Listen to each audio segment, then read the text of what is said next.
Motivation एक ऐसी चीज है जो हमें चाहिए तो रोज पर मिलती कभी कभी है ना। एक मेहमान की तरह आता है और फिर चला जाता है। लेकिन आज हम एक ऐसे साइकोलॉजिकल सीक्रेट के बारे में बात करने वाले हैं जो शायद इस चीज को हमेशा के लिए बदल कर रखते। जरा सोचिए, क्या हो अगर सिर्फ एक बिलीफ, सिर्फ एक सोच हमारे अंदर मोटिवेशन का एक ऐसा झरना खोल दे जो कभी सूखे ही नहीं। एक तरह से near infinite source of motivation. अब ये सुनने में तो बड़ा फिल्मी लगता है ना? पर इसका जवाब छिपा है 1998 में हुए एक बड़े ही कमाल के एक्सपेरिमेंट में। और ये एक्सपेरिमेंट किया गया था 5वीं क्लास के बच्चों पर। तो चलिए सीधे चलते हैं इस एक्सपेरिमेंट पर। इसे द प्रेज एक्सपेरिमेंट यानी तारीफ वाला प्रयोग भी कहते हैं। तो हुआ ये कि कोलंबिया यूनिवर्सिटी में प्रोफेसर क्लॉडिया एम म्यूलर ने 5वीं क्लास के बच्चों के एक बड़े ग्रुप को बुलाया और उन्हें कुछ मुश्किल पजल्स सॉल्व करने को दिया।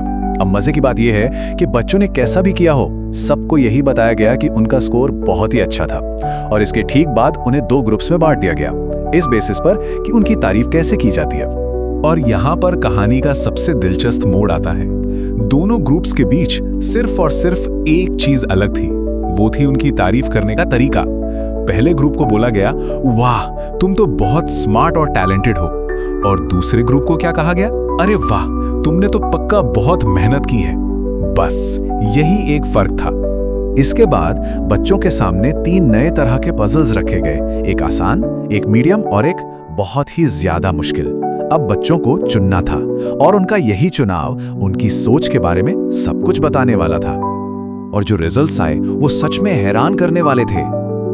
जिन बच्चों की तारीफ स्मार्ट कहकर की गई थी, उन्होंने मुश्किल पजल्स को हाथ तक नहीं लगाया, वो आसान पजल्स चुन रहे थे।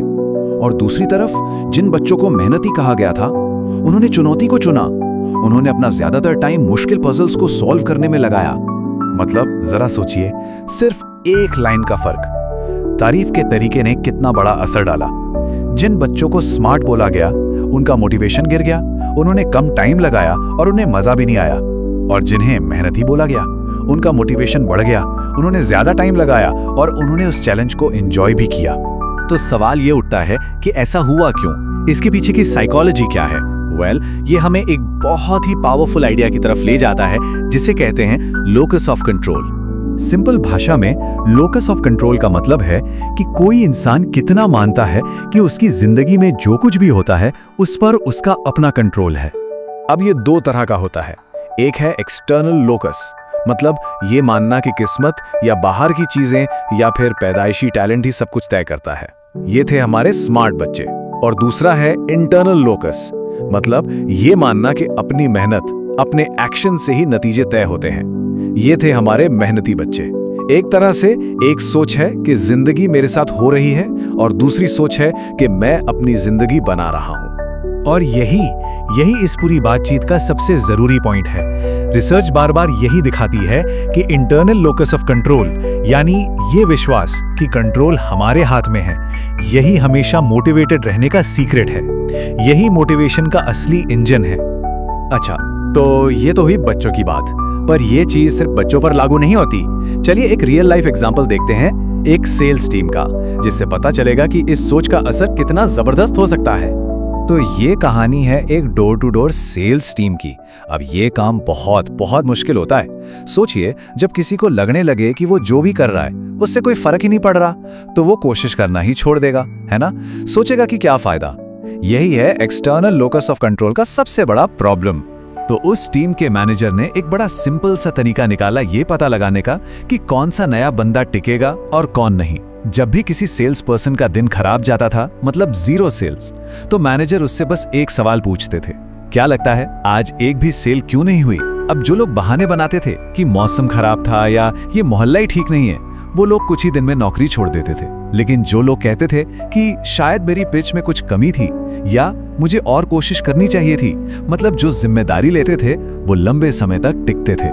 तो ये सब सुनने के बाद सबसे बड़ा सवाल यही आता है, राइट, कि इस पावरफुल माइंडसेट को, इस इंटरनल लोकस ऑफ कंट्रोल को बनाया कैसे जाए, इसे डेवलप कैसे करें? और इसका जवाब सुनने में जितना सिंपल है उतना ही असरदार भी है। इसका सबसे अच्छा तरीका है अपनी जिंदगी की छोटी छोटी प्रॉब्लम्स को एक एक करके सॉल्व करना। इसके 3 आसान स्टेप्स हैं। स्टेप 1, कोई एक छोटी सी मैनेजेबल प्रॉब्लम पकड़िए। जैसे मान लीजिए रात को ठीक से नींद नहीं आती। स्टेप 2, अब उस पे जानबूझकर एक्शन लीजिए। थोड़ी रिसर्च कीजिए और कोई सोल्यूशन ट्राई कीजिए, जैसे सुबह की धूप लेना या रात में फोन पर ब्लू लाइट फिल्टर लगाना। और स्टेप 3, जो कि सबसे ज्यादा जरूरी है, जब थोड़ा सा भी फायदा दिखे तो उस चीज को अपनाइए, खुद को बताइए कि ये मेरी कोशिश की वजह से हुआ है, ये मैंने किया है। तो घूम फिरकर हम वापस वहीं आ गए। मोटिवेशन की असली चाबी क्या है? असली मोटिवेशन कोई लॉटरी नहीं है जो अचानक लग जाती है। इसे बनाना पड़ता है। ये उस विश्वास से बनता है कि हमारे एक्शंस मैटर करते हैं। ये उस एहसास से आता है कि हमारी जिंदगी का स्टीयरिंग व्हील हमारे ही हाथ में है।